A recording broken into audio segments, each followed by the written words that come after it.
Muito bem, senhoras e senhores, começando mais um Loucos por Automobilismo, edição número 238 do seu podcast favorito de velocidade. Hoje, aquela edição das quintas-feiras, né? Aquela edição que a gente responde as suas perguntas. Não, hoje é mais uma edição especial. Nós vamos trazer um convidado, no caso aqui uma convidada para falar com a gente sobre Fórmula 1. Bom, antes de falar com ela, vamos falar com o grande Adalto, que já vai aparecer aqui. Eu não sei se já vai aparecer ou se já apareceu, uma confusão danada, mas Adalto, e aí, como é que você está, meu caro? Grande Brunão, grande confraria, estou bem, se ter clima louco aqui do Brasil, e estou muito feliz com a nossa convidada de hoje, que fazia tempo que eu queria chamar ela para fazer um programa com a gente. Seja muito bem-vinda, Juliane Serrassoli. Olha, vou te apresentar então rapidamente aqui, ó, jornalista, mais de 130 grandes prêmios na carreira aí cobrindo, colunista do UOL, produtora da TV Bandeirantes, canal no YouTube Paddock da Fórmula 1, Juliane Serrassoli. Tudo bem, minha querida Juliane? Olha, vou te falar, a gente sempre recebe pedidos aqui de entrevistas, mas o seu é um dos recordes aqui, todo mundo pede, e não é a Juliane, não, é a Ju. Tem que chamar a Ju, tem que chamar a Ju, tem que chamar a Ju. É a intimidade aqui do pessoal, viu? Seja bem-vinda a esse Loucos por Automobilismo. Muito obrigada pelo convite, Adalto, Bruno. Vamos ver se eu consigo aí responder todas as perguntas do pessoal aí. E ficou chamando por tanto tempo meu nome para participar aí do podcast. Aqui o pessoal gosta de fazer perguntas capciosas. Semana passada o Sérgio Maurício esteve aqui, foram feitas muitas perguntas capciosas para ele, mas o Sérgio Maurício é um sabonete, né? Ele vai ali escapando, escorregando, vai se apertando aqui, aí ele faz uma narração de uma vitória do Senna fictícia, todo mundo fica emocionado e ele vai escapando das perguntas, mas a senhorita não vai escapar. Mas olha, vou falar, eu acho que ela tira de letra, viu? Porque só o fato de uma mulher ter vencido na Fórmula 1, que é um ambiente muito machista, pelo menos sempre foi um ambiente muito machista, já mostra que ela não corre da raia, é muito competente, e é isso aí. É isso aí, Ju, começa contando pra gente como é que você começou a sua carreira como jornalista e como que você foi parar, né, no automobilismo, né? Começou a cobrir algumas corridas em 2011, né? Então era um sonho de criança ir para a Fórmula 1 mesmo. Eu, criança, escrevia matérias, o que eu achava que era matérias, entregava para minha professora. Eu, com 10 anos, 11 anos, eu levava as minhas amigas para assistir corrida em casa. Eu ligava para as corridas, mas eu insistia para elas irem ver. E até hoje, quando eu encontro alguém no colégio, elas falam: eu já treinei, vi que você gostava e tal.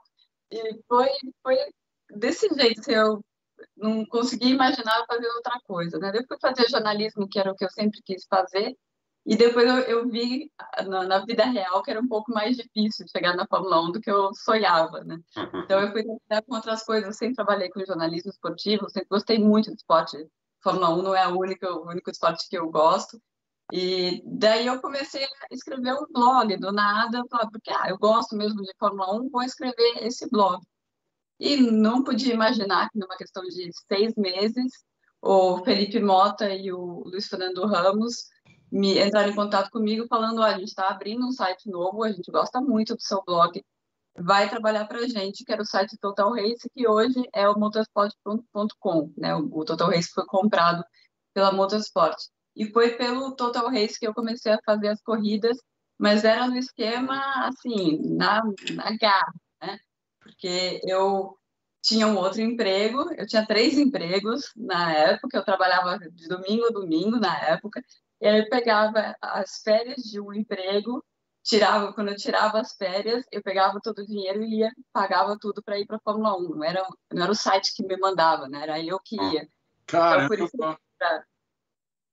eu fui para 2 corridas em 2011, 3 corridas em 2012, fui indo assim.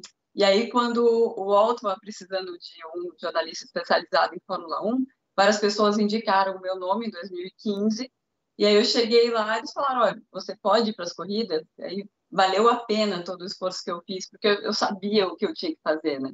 Eu sabia o que eu precisava fazer para credencial, como era a entrevista, o que eu poderia entregar. E aí, a partir de 2015, eu comecei a fazer para o UOL. E aí, o resto é história, né? Que daí eu comecei a fazer quase a temporada inteira. Depois eu fazia o UOL e a Rádio Bandeirantes. Até 2020, eu era repórter lá da Rádio Bandeirantes, da Band News FM. E depois virei produtora também da Band. Ah, que legal. Então, você vê, começou na garra mesmo. Começou... Porra, muito legal isso. É muito legal mesmo. O pessoal acha que essa vida... O pessoal acha que essa vida de viajar para a Fórmula 1 é só glamour e coisas maravilhosas, né? Mas não é não, né? Não, e principalmente você sendo freelancer, né? Trabalhando do Brasil, por isso que não tem mais ninguém lá, né? Eu fiquei sozinha um bom tempo lá, sem ninguém fazendo jornalismo escrito lá, e hoje não tem ninguém fazendo, né? Eu faço a coluna para o UOL, mas eu sou enviada pela TV Bandeirantes para lá, porque você converte, acaba seu dinheiro, né? E você tendo que pagar por todas as viagens é realmente muito, muito difícil. E não é hotel 5 estrelas, não. A maioria das histórias que eu tenho para contar não são as mais agradáveis. Eu imagino, deve ter ficado umas pensões, uns lugarzinhos aí, né? Eu tenho um vídeo de Singapura que eu fiz, que eu mostrei meu quarto inteiro em 10 segundos, que a cama era daquelas que abaixava do armário, sabe? E tinha até cozinha. Você abriu o armário, a cozinha estava dentro do armário, assim, era um espaço 2x2, assim. Mas valeu a pena, né? Hoje você mora em Londres, né? E tá aí pela Bandeirantes, pelo UOL, por você mesma também, pelo seu blog e tudo, e fazendo esse sucesso todo, né? Mas é bom ter um exemplo. Mas eu também sou muito assim, né? Eu vou fazer Fórmula 1, eu vou, nada vai me parar. Depois eu decidi, eu vou morar em Londres, não quero saber se é caro, é meu sonho morar em Londres. Fui, e agora eu tô aqui. Cabeça dura. Muito bom, muito bom. É isso aí. É assim que se vence na vida, né? É assim que consegue as coisas, né? Agora, direto, assim, na temporada inteira, você está desde 2016, né? De 2016 eu devo ter perdido as 4 primeiras corridas, mas é uma questão sempre de orçamento, né? Então, eu queria te perguntar sobre isso. Você, então, pegou a transição da Fórmula 1 do Bernie Eccleston para a Fórmula 1 da Liberty, né? Que foi ali para 2016, 2017. Como é que você viu e qual que é a diferença básica assim, entre essas duas Fórmula 1? Porque hoje a gente está vendo a Fórmula 1 num crescimento exponencial, né? A Fórmula 1 passou por uma crise no final da gestão Bernie Eccleston. Como é que foi essa transição para quem estava lá acompanhando? Foi engraçado, porque o pessoal mais velho via com péssimos olhos. Esses americanos não sabem, não entendem nada, isso aqui não vai dar certo. E o que eles fizeram foi reconectar a Fórmula 1 com a realidade, que a Fórmula 1 tinha muitas coisas que tinham ficado lá atrás. Se a gente olha Grid Girls, por exemplo, no grid, é uma coisa muito das antigas, assim, que não fazia várias coisas de fale mal de mim, mas pelo menos eu estou na mídia, que era sempre a política do Bernie Eccleston, e várias outras coisas que depois a Liberty foi conectando a Fórmula 1 ao mundo de hoje, e isso fez com que os jovens lembra que não podia fazer nem vídeos, os pilotos não podiam fazer vídeos nas mídias sociais deles, porque o Bernie não sabia como pegar dinheiro da internet. Então, ele era contra a internet, porque ele sabia como ganhar dinheiro.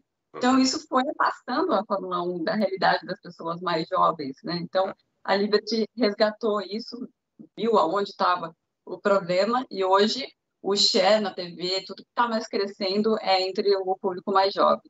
Não, é verdade, tanto que o público era envelhecido, o público não tinha mais jovem, né?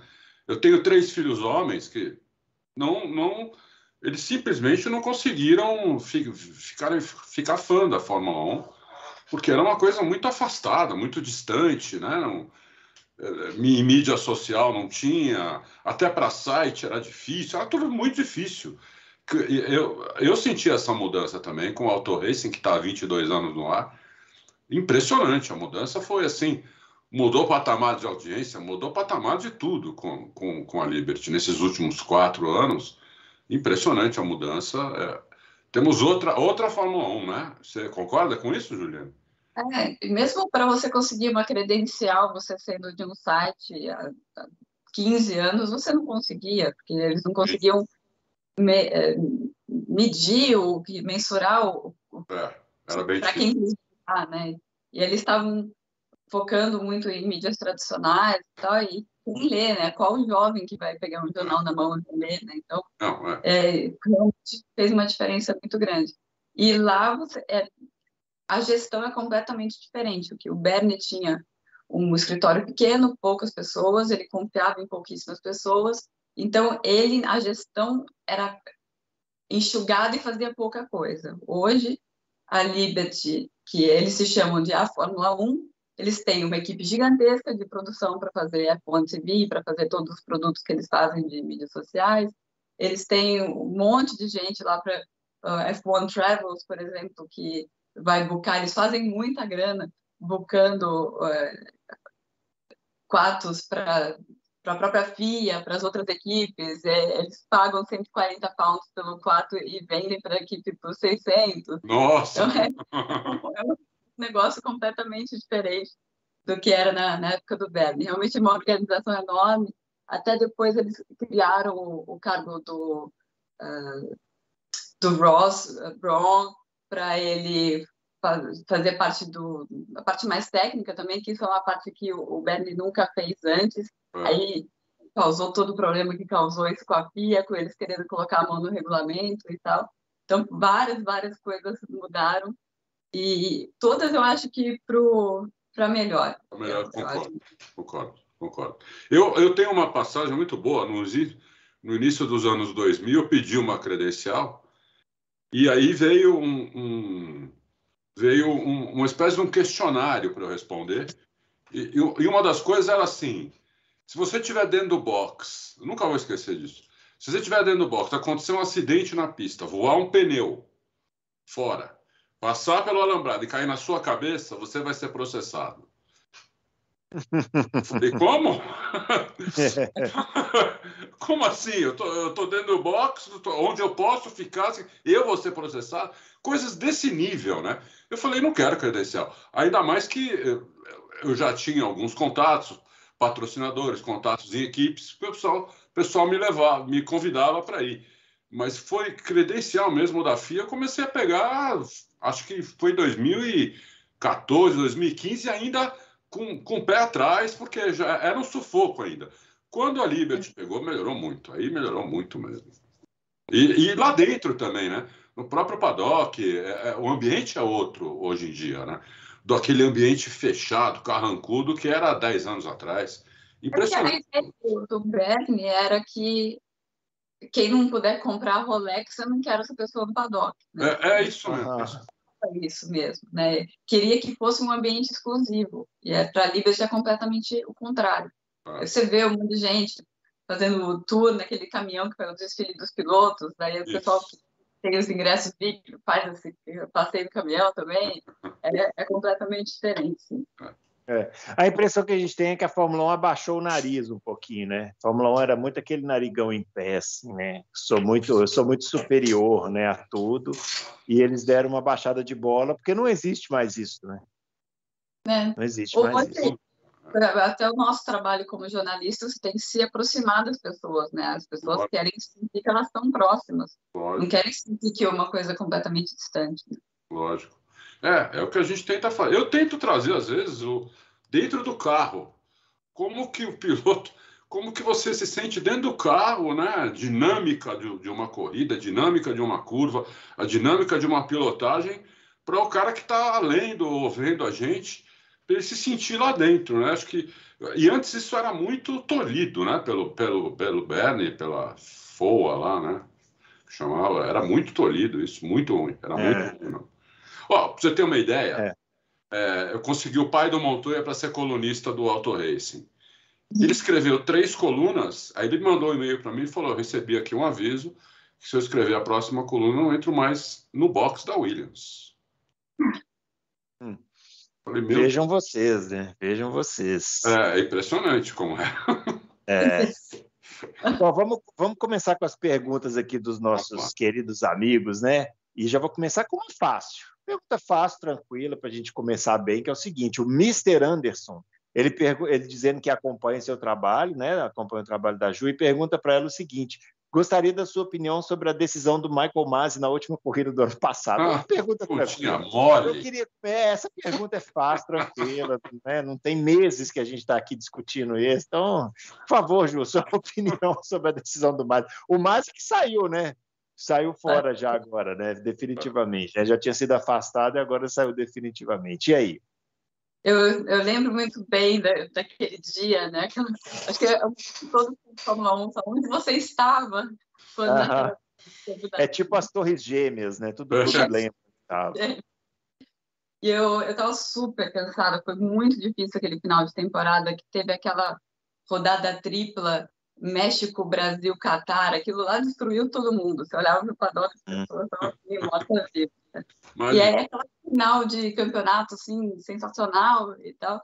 Eu lembro que todo mundo voltou, eu não fui para o grid daquele GP, mas eu estava sentada já para esperar a corrida, e todo mundo voltava, quem vai ganhar, né?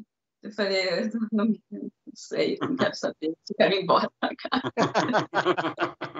Esse era o meu pensamento na hora. E aí, quando teve o safety car, a Mariana, porque eu fico sentada do lado dela, ajudando para ver o que ela vai falar, né? E ela, e agora o que vai acontecer? Eu falei, Mari, olha o tanto de... É o que eu falei. Olha o tanto de retardatário, porque a gente já estava pensando nas perguntas que ia fazer para o Hamilton campeão. Que você conhece a regra. Já estava 12 segundos na frente, né? E tal. Era 10 voltas para acabar, aí tem o acidente. E agora? Pode mudar? Pode mudar? Eu olhei e falei, não, Mari, olha o tanto de carro que tem para descontar a volta. Descontar a volta. Essas voltas. Ele vai ganhar. Vamos continuar pensando aqui. Olha, eu que bobinha, né? Aí mas, gente, não vai ter tempo, né? Eu não percebi na hora que ele não tinha... que ele tinha mandado só alguns carros e não todos, né? Que a gente só assiste com a tela da transmissão mesmo, a gente não vê a tabela de tempo, não tem mais nada para a gente ver de informação. E depois os pilotos foram chegando e foram contando para a gente no cercadinho. Não, mas eu não pude descontar minha volta. Daí, o quê? Peraí, o que aconteceu aqui? O cara inventou uma regra. Né? E foi longo, até sair a gente ficou na pista até sair a decisão do protesto da Mercedes, demorou umas 3 horas. Nessas 3 horas eu falei com um monte de gente lá, que não falava de outra coisa, obviamente, e todo mundo falava assim, ó, o que tem que fazer? A última volta da corrida foi disputada de um jeito fora do regulamento, tem que voltar à volta anterior. É isso que tem que fazer. Vão fazer? Óbvio que não vão fazer. A decisão do campeonato. E as coisas foram feitas do jeito que foram feitas pelo espetáculo. E pelo espetáculo vai daquele jeito mesmo. Foi a pior decisão que ele poderia ter tomado, mas uma coisa que culminou com 3 anos de um cara despreparado para aquele cargo, apesar de ele conhecer o regulamento muito, muito bem, mas as pressões às quais ele foi submetido, ele não estava preparado para isso. Ele assumiu o cargo de um workaholic completo, que era o Charlie White, que morreu trabalhando, e talvez isso não seja uma coincidência. Na Austrália. Morreu na Austrália, né? O próprio Charlie, que estava falando, eu preciso dividir, eu não estou conseguindo dar conta, o cara morre, assume um outro que foi preparado para 8 corridas só. Esse cara, por 3 anos, só leva pedrada de tudo quanto é lado. E aí tem, eu acho, o pior, eu acho que é o toque de requinte de crueldade para o Masi, é quando eles começam a transmitir as mensagens do rádio. Isso. Quando eles começam a transmitir, aí os membros das equipes, que são os racing managers, que são os que falam com eles. De equipe. Né? Não são os chefes, são os racing managers, o outro, Jonathan Whitley, por exemplo. eles começam a usar isso para pressionar o Masi, sabendo que vai para a TV. Aí coloca tudo isso no caldeirão, vê um safety car lá com 6 voltas para o final, e ele toma a decisão que ele tomou. Não foi má fé de jeito nenhum, foi o ápice de 3 anos de um cara despreparado sendo colocado sob intensa pressão o tempo inteiro. Nossa, nós concordamos muito sobre isso. Também achei que não foi má fé, não fez de propósito, mas foi um erro monumental, né? Foi uma coisa assim absurda que ele tomou. A bandeira vermelha ali, para mim, seria a melhor opção, né? Mas não reclamar isso que eu falei na época, mas aí eu reclamar que não é dano suficiente para a bandeira vermelha. Mas o que a gente tem visto, bandeira vermelha para qualquer coisa, né? Qualquer coisa, lógico. Esse critério da bandeira vermelha não é bem definido assim para você dizer que não precisava, né? Podia ter dado, podia. Né? Ó, vamos lá. Imagina a última... Oi? Última volta, largada. Imagina, com todo mundo com o pneu igual. Ia ser espetacular também, né? O final acabou sendo espetacular também, né? Mas poderia ter sido espetacular e correto, né? Assim, poderia ter equilibrado. Eu acho até que se ele tivesse dado a bandeira vermelha logo, não ia ser só uma volta, ia ser umas 2 ou 3 voltas. É que ele demorou muito nas todas as decisões dele. Demorou demais. Ele não teve raciocínio rápido, ele deixou os caras pressionarem. Uma hora o cara da Red Bull se ligou que ele estava pressionado e começou a instruir o que ele devia fazer, ele foi fazendo. Eu não acredito nisso, né? Mas já foi. Já foi. O Sim Header pergunta para você, Ju, tá te dando parabéns pelo trabalho, e ele pergunta o seguinte: como que você sente a aceitação e o prestígio do Mattia Binotto como chefe da Ferrari na Itália, com imprensa e público? E se você sente algum sinal nos bastidores de que ele pode ser substituído em breve ou se ele está seguro no carro? O Binotto é um cara com uma carreira muito grande dentro da Ferrari, muito respeito lá, porque ele recuperou a unidade de potência da Ferrari, que começou muito mal lá em 2014, e ele era o chefe do departamento da unidade de potência antes de virar o chefe da equipe, né? E ali ele ganhou muito prestígio dentro lá do time. Desde que ele chegou, se fala na saída dele, mas eu vejo mais como uma coisa de fora, porque qualquer coisa que acontece na Ferrari, o pessoal de fora já começa a pedir uma revolução, do que algo que venha de dentro mesmo. Assim. Ele é um cara bem tranquilo, um cara bem seguro, ele tem uma ótima relação com o Charles, apesar do que as pessoas estão tentando fazer, de tentar criar um clima ruim lá dentro. Eu gosto do Binotto, e ele politicamente ele é muito temido, entre aspas, pelos outros. Os outros odeiam ele, né? O Toto Wolff odeia o Binotto, e o Christian Horner também. Acham que ele é um mentiroso de primeira, e nisso, isso é bom para a Ferrari. Isso quer dizer que ele está protegendo a Ferrari nas reuniões. Como se o Toto Wolff e o Christian Horner não falassem mentira nenhuma. Não, os dois mentirosos, os sujos falando do mal lavado, né? Essa situação na Ferrari, ela é inacreditável, né? Porque é a primeira vez que eu vejo, porque geralmente o jogo de equipe vem da equipe para o público, aceita ou não. Agora está indo do público para a equipe, né? As pessoas estão praticamente obrigando a Ferrari a fazer uma coisa que ela ainda não quer fazer, o que é inacreditável em se falando de Ferrari, né? A gente tem que pensar a longo prazo, né? Porque o próprio Binotto fala, ganhar o campeonato não é o nosso objetivo nesse ano. Nosso objetivo é crescer como equipe. E eles têm esses 2 pilotos contratados até 2024. O que vocês querem que eles façam? Que eles destruam o Carlos Sainz agora e destruam para 23, para 24 também? Né? Eles não podem fazer isso. Foi isso que aconteceu com o Massa na Ferrari, né? Massa voltando do acidente, depois de ter andado super bem com o Kimi, chega na primeira corrida, tudo bem, acho que não aconteceu nada, acho que na primeira corrida não aconteceu nada, mas na segunda, na Austrália, já pediu para trocar posição, aí o Stefano Domenicali prometeu para ele, não, a próxima vez é você, a próxima vez foi na China, aquela que o Alonso passou ele na entrada do box, E o Massa depois foi cobrar. E aí, Stefano, era a minha vez, olha o que ele fez, o Stefano se fez de desentendido. Aí isso foi destruindo o Massa, destruiu o Massa por 2010, 2011, 2012, e a Ferrari ficou com um carro só. Isso que esse erro eles não podem cometer de novo. Fora o que fizeram na Alemanha, né? Não precisa. A Alemanha foi um resultado, né, de todo, tipo assim, o ápice da situação, né? Foi o que aconteceu na Alemanha. Ferrari, né? O Daniel Hartmann está perguntando o seguinte: como que os pilotos se sentiram em relação às diferentes abordagens para punições de um GP para outro, entre Silverstone e Áustria? A gente até falou um pouquinho sobre isso aqui na terça-feira, mas seria legal a Ju falar sobre isso, ela que está lá nos bastidores, né? Conversa diretamente com os pilotos, seria legal. Se ela acha que isso pode influenciar a forma como a FIA enxerga esse tema.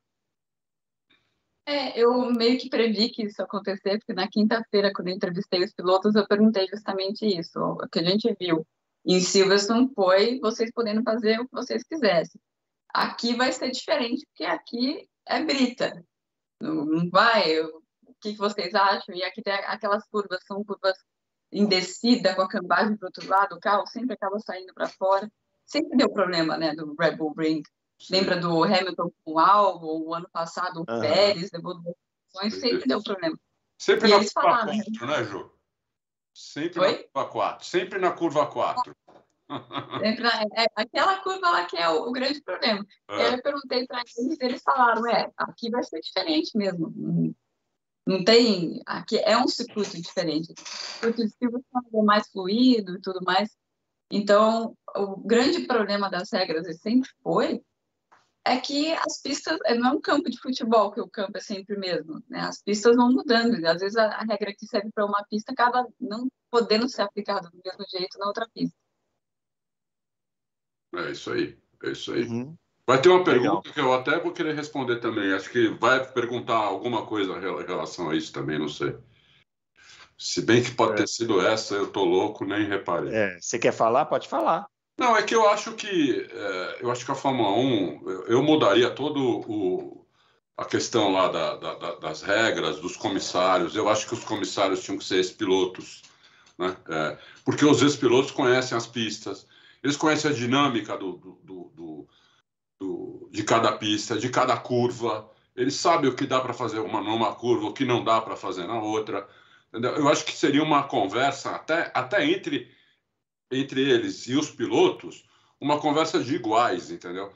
Mas não, eles colocam lá uns comissários, alguns que não sei nem se tem carteira de motorista, alguns não falam inglês, cada vez são 3 diferentes. Eu acho que isso muda, eu acho que isso é muito ruim. Os pilotos têm reclamado, pelo menos a gente tem visto pilotos reclamando bastante. Então eu acho que eles deviam fazer isso mesmo, entendeu? Eles continuam punindo lá naquela curva 4 o cara que está por dentro, que não tem como ele fazer aquela curva de maneira diferente. Ele vai encostar no cara que está por fora ali, entendeu? E eles continuam punindo a mesma coisa há anos, entendeu? E toda vez acontece isso. E não tem como não acontecer, a não ser que o cara tire o pé e fala, passa. Só que o cara é piloto, ele está lá competindo, é adversário. O cara não vai tirar o pé e falar para o outro passar, né? Então, eu acho que a Fórmula 1 tinha que pensar numa outra estrutura para isso daí, entendeu? Mas acho que isso aí não vai acontecer, vai ficar só na vontade. Não. Coisa mais básica que os pilotos estavam reclamando, né, na Áustria, é que eles queriam saber por quê, por exemplo, acho que foi o Pérez que cortou uma curva por dentro para fazer uma ultrapassagem em Silverstone. Eles queriam saber por que isso foi permitido, porque isso é preto no branco, isso não pode. E eles, na reunião da Áustria, têm acesso aos comissários de Silverstone. Então, eles estavam já com os outros comissários que são da Áustria, que são os diferentes em relação a Silverstone, e não tinham comentário. Ele nem, sei lá, coloca no Skype os caras de para essa dúvida e todo mundo conversar. E foi por isso que teve a briga lá que o Vettel saiu. Né? Não foi uma briga, mas eles começaram a reclamar da mesma coisa. O Vettel falou, não, esse filme eu já vi milhares de vezes, depois foi embora. E ainda multaram o Vettel em 25 mil euros, quer dizer, que coisa, né? Ó, o André Aires tem uma pergunta aqui que, dependendo da resposta, o coração do Adalto vai disparar agora a níveis estratosféricos. Ele quer saber, Ju, se você ouviu algo em loco sobre a eventual volta da BMW em parceria com a McLaren, como declarou Joe Saward. O Joe escreveu isso, eu não. Não ouvi nada, não vi nada ainda. O Joe ainda colocou a matéria completa, né? Falando que quem ia comprar, não era a Audi ia comprar a Sauber, né? A Audi comprando a Sauber e a BMW indo para a McLaren. Isso. Mas seria uma parceria mais comercial, né? Não uma parceria de colocar motor ou qualquer coisa assim. Mais um dos 1000 patrocinadores do Zec. Mas a BM não colocaria o motor dela, então não serve. Então não adianta. Não serve. Tinha que colocar o motor dela. Senão não tem graça. Que quando esteve, era o melhor motor, hein? Cá entre nós. Né? O Robson Almeida, ele está perguntando o seguinte: gostaria de saber se podemos afirmar que o Ricardo é a segunda vítima da água batizada do prédio em Mônaco, onde, após alguns anos sendo ingerida, os pilotos decaem de rendimento. Vídeo Felipe Massa. Ô, Ju, como é que é esse negócio do Ricardo? A gente fica meio perplexo aqui vendo o Ricardo caindo de desempenho assim tão bruscamente na McLaren, né? Como é que você sente isso lá no paddock? Ele tá meio fora da casinha, assim, meio diferente. Ele não tá meio fora da casinha. Ele tem esses pneus, eles não casam muito bem com o estilo dele pilotar. Ele é um piloto um pouco mais das antigas, que ele vai freando e virando o carro. E o pneu ele precisa ou do longitudinal, ou você vai para o lado, ou você faz o curvo, você freia, ou você acelera. Você faz tudo em blocos de uma vez, igual o Hamilton pilota assim, ele pilota em blocos, faz assim, e vira o carro. E o Ricardo, não. E tem outra coisa que se fala muito, que ele não é um cara que estuda muito. Os engenheiros falam para ele, não se interessa muito para saber por que o carro está funcionando de certa maneira e por que não. E aí isso acaba atrapalhando, porque quando alguma coisa dá errado, ele não tem recursos para ver o que ele pode fazer para melhorar. E é isso que tem acontecido muito com ele. As coisas dão errado para ele e ele não sabe como reagir com isso. E ele fala que está tentando se unir com a equipe várias vezes, a cada corrida, para entender o que aconteceu, mas ele parece sempre surpreendido com os maus rendimentos dele, que vem principalmente na corrida. Pelo que você está falando aí, ele parou no tempo, né? Porque ele ainda tenta guiar no estilo que não dá mais. Né? E todo ano, com as mudanças que vão tendo, esse ano, então, nem se fale, por causa do efeito solo, mudou totalmente a tocada. Se ele não muda dele, ele vai ficando para trás. Eu acho que, não, pelo que você falou agora, Ju, não tem mais jeito, Ricardo. Não tem mais jeito. Também ele chegou numa idade que campeão do mundo ele não vai ser mais, né? Ele está com 33, ele precisa sair dessa fase e ir para uma equipe melhor e tal. Porque esperar a McLaren ele também não tem tempo. Aí o piloto dá uma... É muito difícil fazer o que eles fazem, né? Pilotar num nível muito alto, 23 corridas, 22 corridas no ano, com todas as viagens e tudo mais, ano após ano. Se você não tem lá um objetivo muito claro, assim, eu estou fazendo isso, esses sacrifícios, eu vou ser campeão. Aí você tira 3 décimos só nisso, né? Eu acho. Não, e o que ela falou agora aí sobre a tocada do Ricardo é isso mesmo, porque você vê o Norris, você vê a câmera on-board, ele freia com o volante reto, ele só começa a estressar o volante na hora que ele tira o pé do freio, ele começa a estressar o volante, aí ele dá no acelerador de novo. Já o Ricardo, ele quer frear até o apex da curva, aí ele vai perder na frente do carro toda hora. É exatamente isso que ela falou, é isso mesmo. Puxa, incrível. Tem que se adaptar, né? O William Rodrigues, ele tá perguntando para você, Ju, se se você já ouviu circulando no paddock que a Williams pretende, em 2023, trazer não só o Piastri, como também os motores da Renault.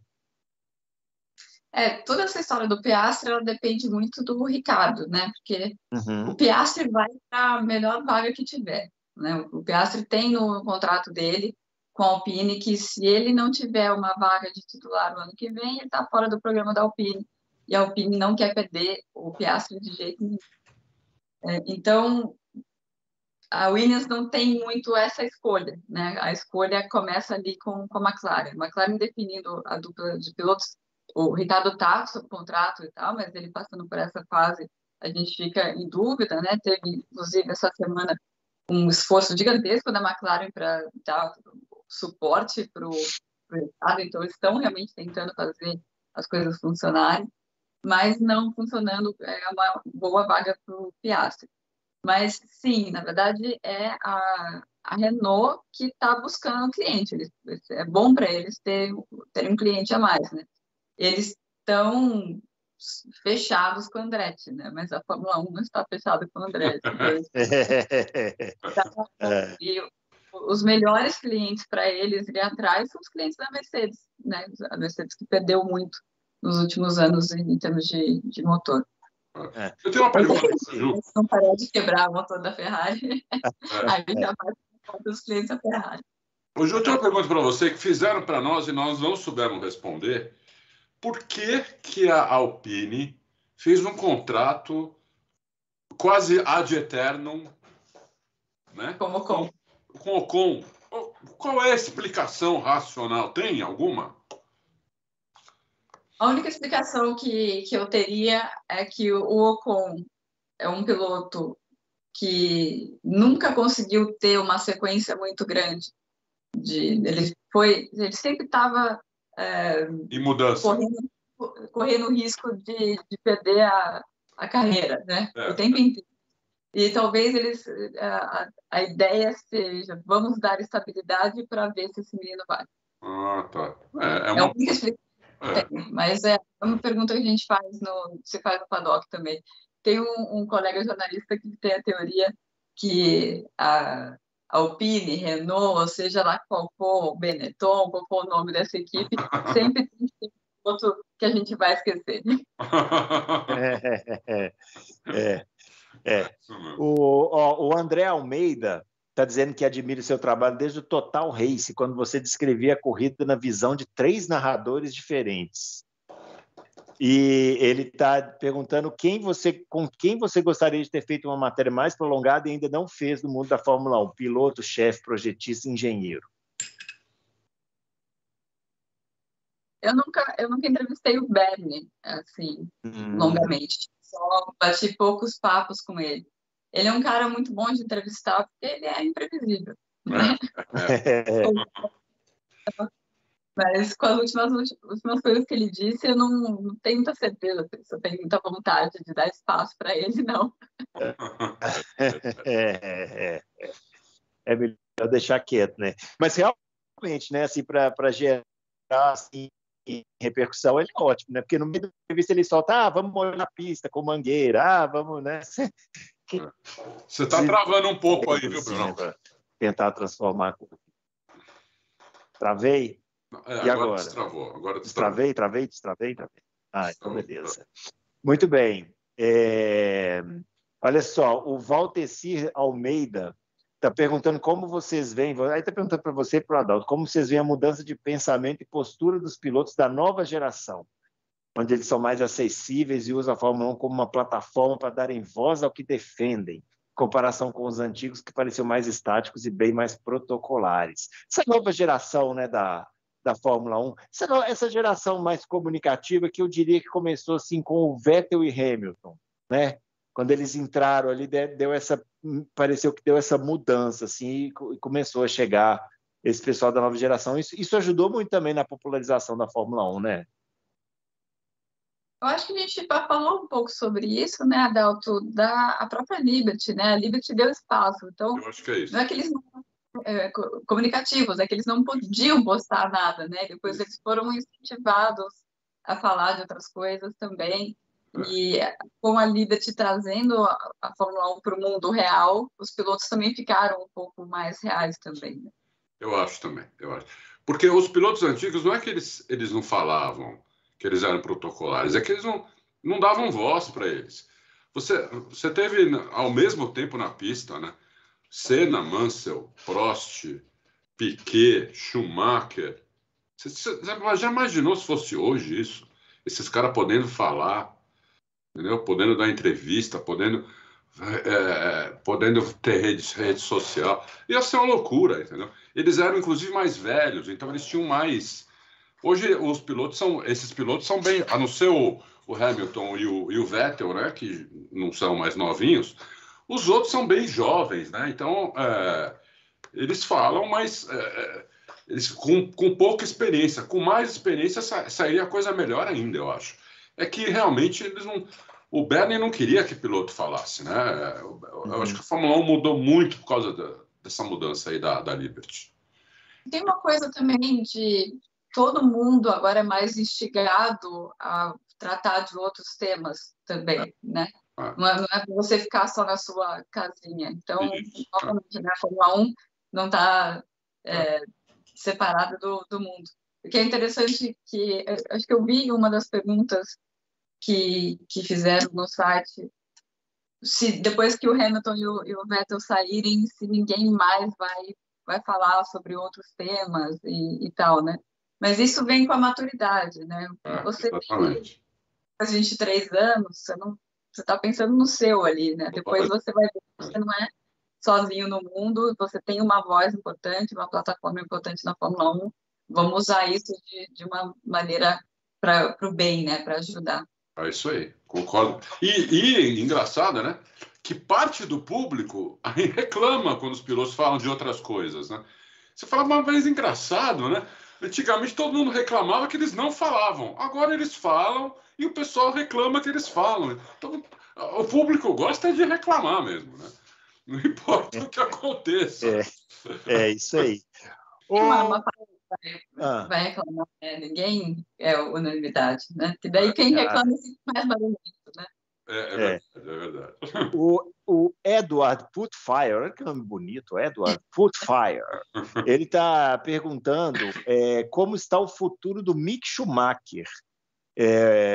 Se você sabe de alguma coisa. E eu acrescentaria uma pergunta, não sei, assim, falando de Mick Schumacher, né? A gente está completando já quase 10 anos, né, do acidente do Michael Schumacher e tal. Alguém no paddock da Fórmula 1 fala sobre isso? Fala sobre o Schumacher? O Schumacher ainda é tema da Fórmula 1 ou ele realmente foi uma página virada? Assim? Porque a impressão que dá é que a família blindou tanto, né, que é quase um milagre, né, que parece que as pessoas esqueceram um pouco, né, do Schumacher. Então, na própria Mercedes a gente vê muito pouca menção a ele, né? Eu queria que você falasse sobre esses temas aí, tanto do Schumacher pai quanto do Schumacher filho, né, que agora parece que começou a pegar a mão, né, da Fórmula 1. O Mick, o futuro dele depende da Ferrari, o que a Ferrari vai decidir fazer com ele, né? Até mesmo dentro da Haas, se você fosse perguntar para o Gunther algumas corridas, ele falava, se eu pudesse me livrar desse moleque agora, eu me livraria, mas eu não posso por causa da Ferrari. Não sei o que ele está pensando agora, que o Mick deu uma melhorada.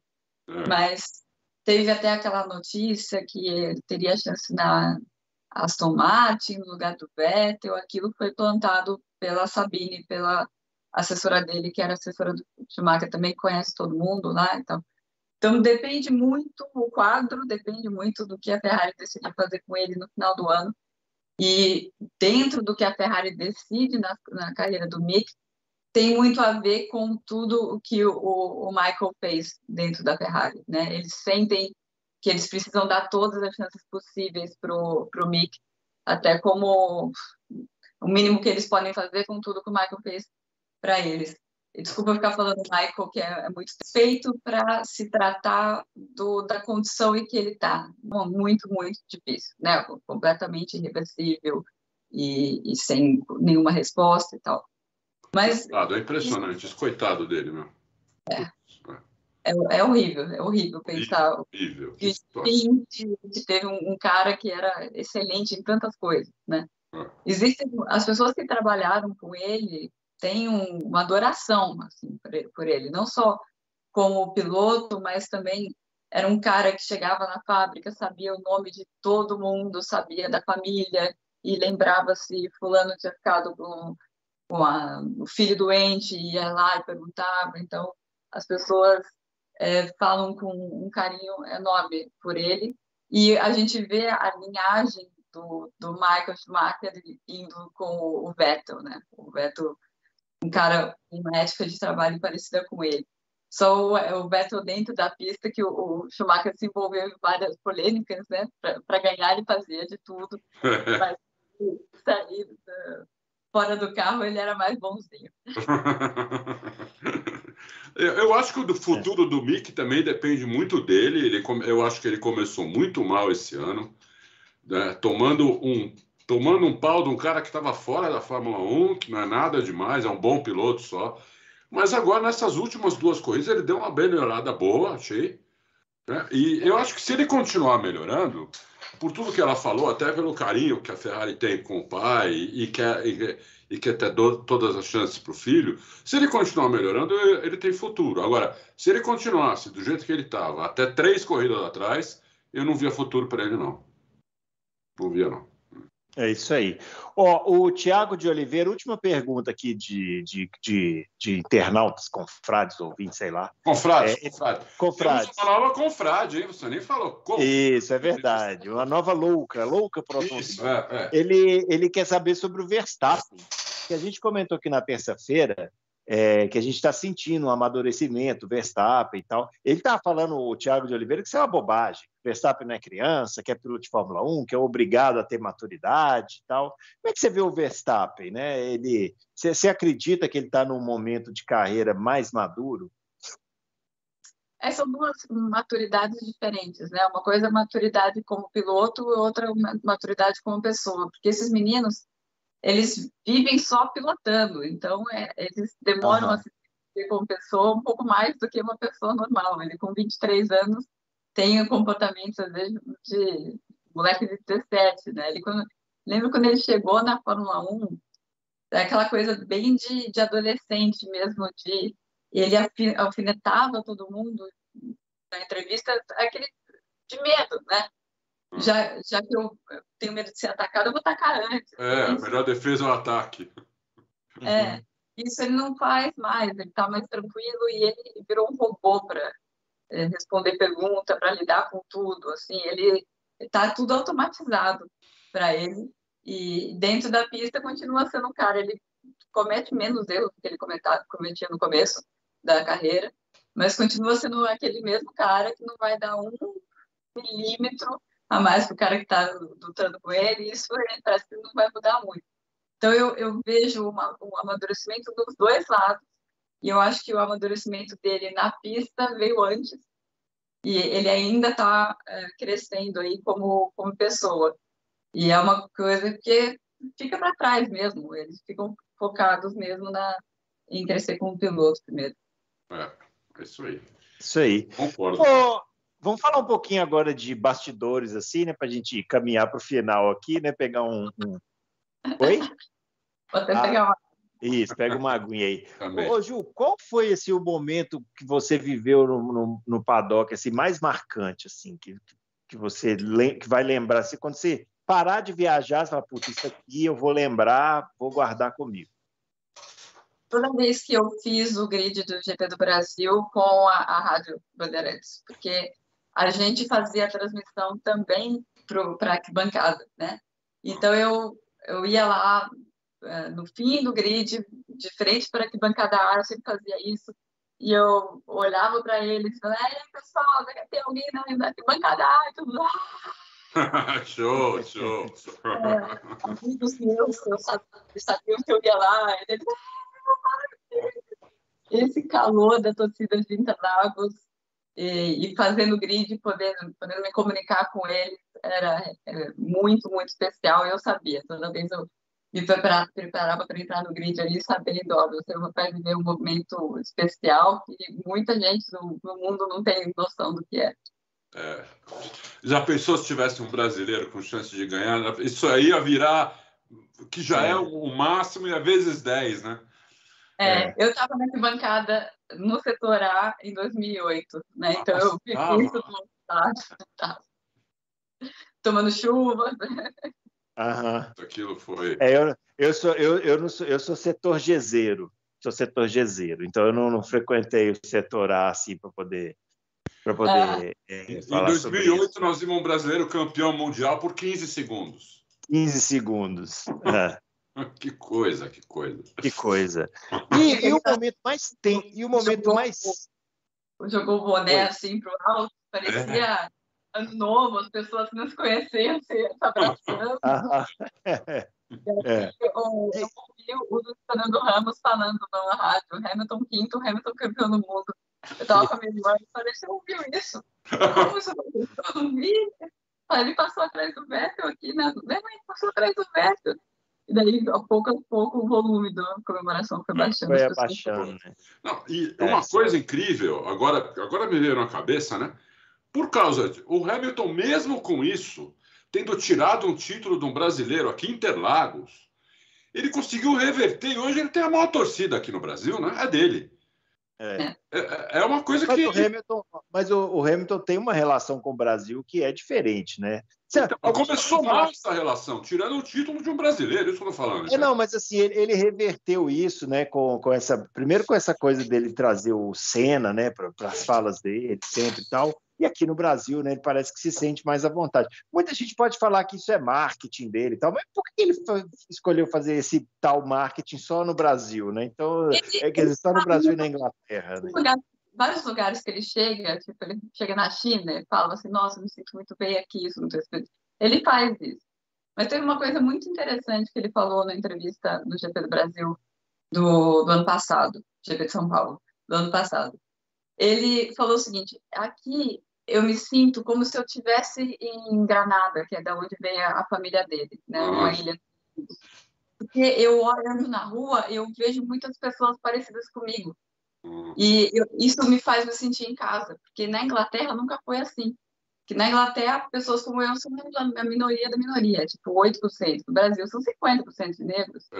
E negros misturados, né? Igual ele. Você olha para ele, você coloca o Hamilton na rua, ele passa para o brasileiro. É verdade. Ele anda, vai nos lugares e ele se sente à vontade da mesma maneira que ele se sente quando ele está no Caribe. Legal. Agora, outra coisa, qual foi assim, o momento mais tenso que você viveu no paddock? Que esse você queria esquecer, mas, putz, esse dia eu não queria lembrar. Meu primeiro GP do Brasil, quando você chega como mulher, porque isso é uma coisa que nunca estava na minha cabeça, eu nunca pensei assim, mas eu sou mulher, não vou fazer isso. Eu fui ensinada que eu poderia ir para qualquer lugar, fazer o que eu quisesse na minha vida.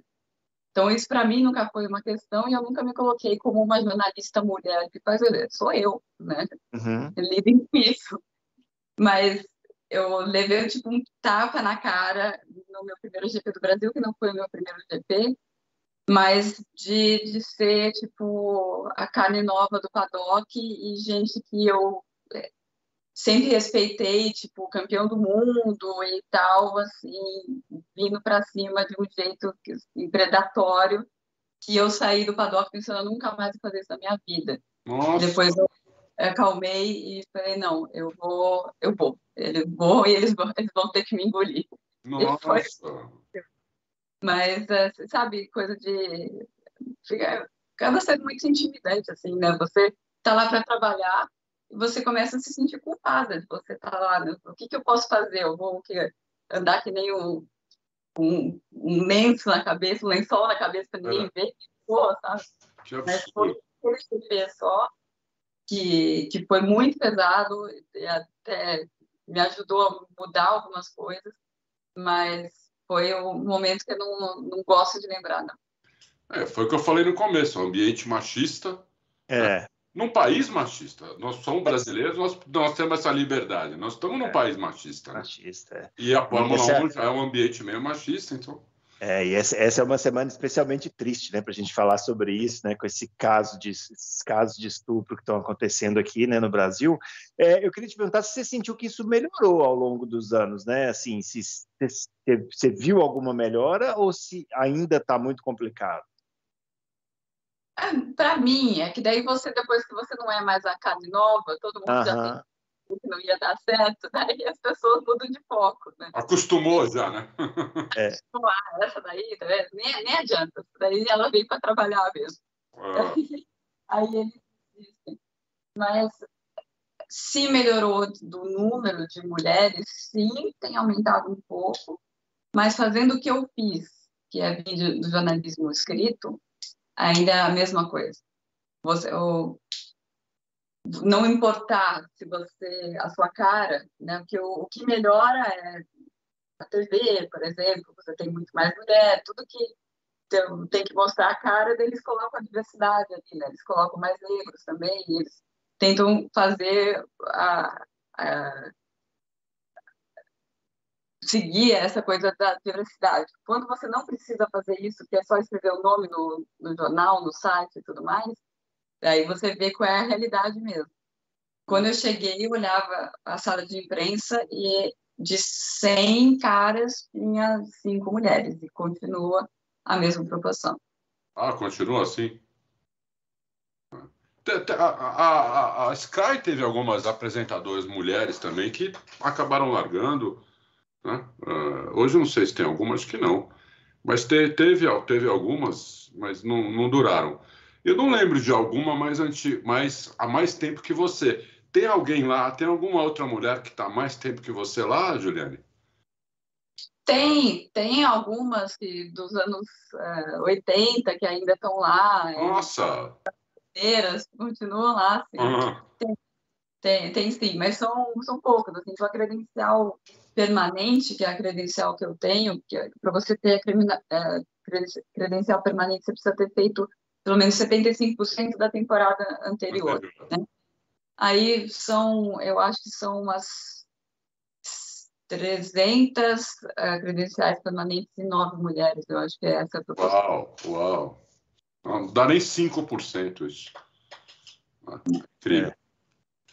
Bom, mas é mais um mérito dela, né? Que esse num lugar muito machista mesmo. Não é difícil. Ô, Ju, assim, no jornalismo, qual foi aquele jornalista assim, que te inspirou, assim, especialmente do automobilismo? Né?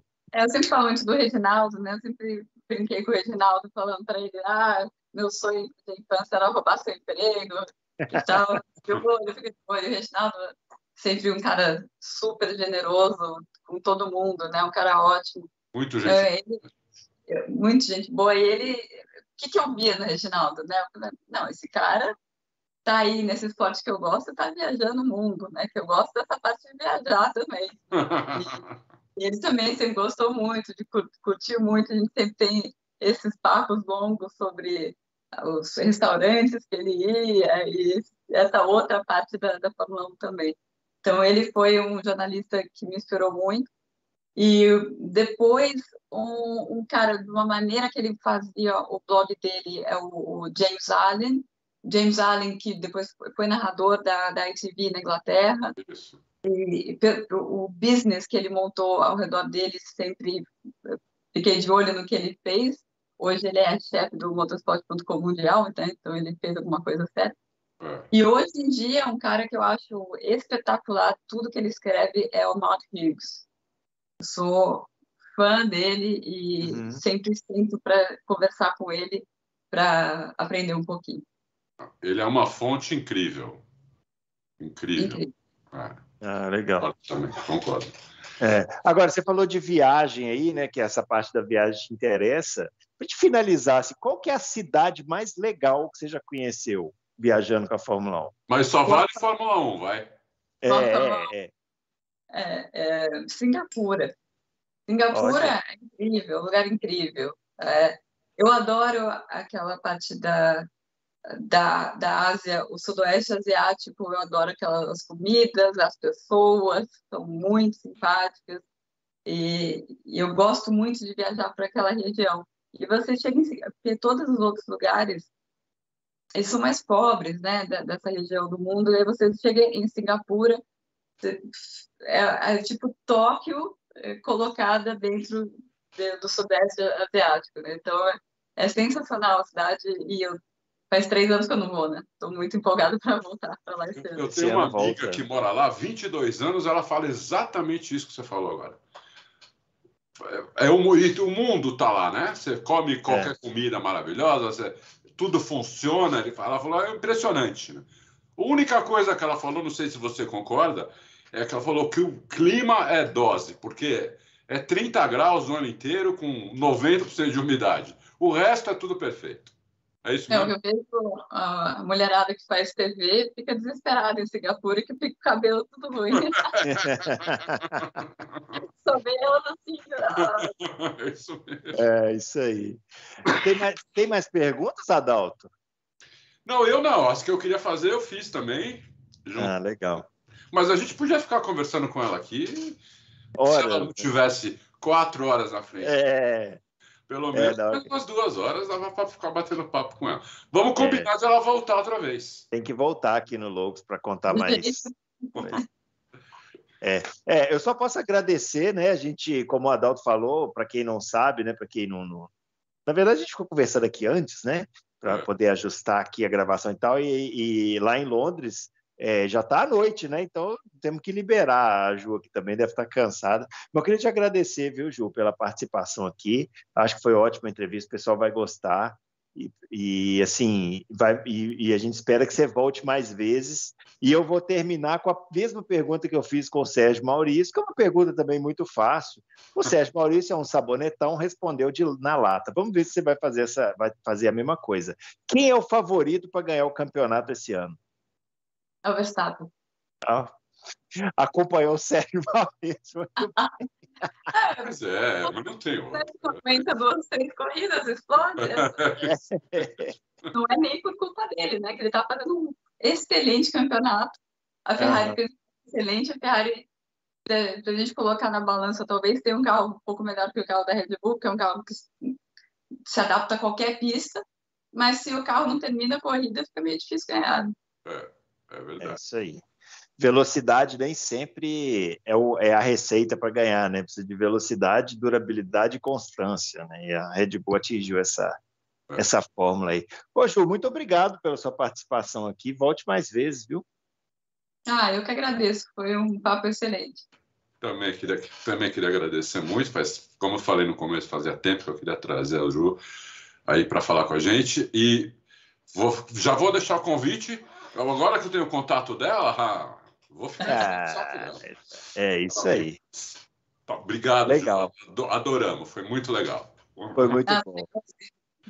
É isso aí, pessoal. Então, muito obrigado a Ju, que participou aqui com a gente. Obrigado a vocês que deram essa audiência aí pra gente. Não se esqueça de deixar o joinha no nosso vídeo, se inscrever no nosso canal, se inscrever no canal da Ju também lá no YouTube, né? O Paddock, o Paddock da F1 da Ju.